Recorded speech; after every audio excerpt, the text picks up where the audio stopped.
Wow, wow, what a game we've witnessed at the Etihad. Manchester City vs Chelsea was certainly a very, very interesting game. Tactically, Manchester City started with a very, very high press, and the Chelsea's response to this was a massive gap between the defense and the midfield. The reason for this massive gap was that the likes of Conor Gallagher and Cole Palmer could actually drop deep in order to connect in this massive space, in order to collect the ball and play some short passes with the likes of Caicedo and Enzo Fernandez, who were actually the pivots.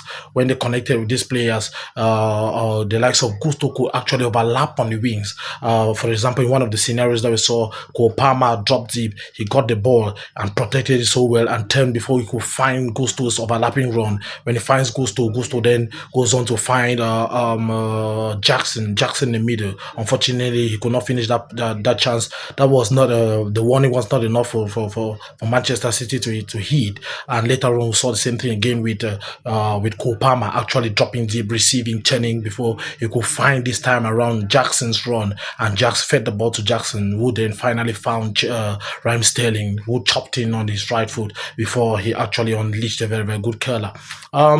Talking about the second half, Manchester City responded so well. They responded with what looked like a 3-2-5 attack, and Doku on the wing, who is very, very dangerous on 1v1s.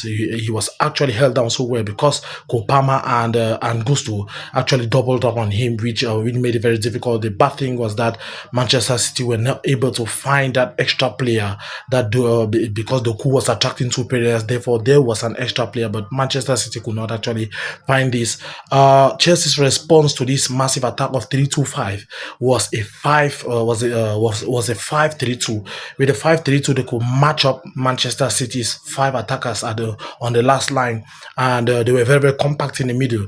The only thing that Manchester City could do was to go around the wings, which they did quite well, especially when Cole Palmer was taken off. There was a little moment of shakiness down there on the left wing, where because Bernardo Silva came in, he too is a tricky player. It's difficult to handle him 1v1, so at one moment he had to attract one of those players before but finally he diminishes this player. He gets the ball, he turns to his left leg, he crosses the ball. When he crosses, Haaland does a very, very good job at the back post by blocking Chilwell, and finally another cross comes in. Before you know it, there is a rebound on the edge of the box that Rodri finishes.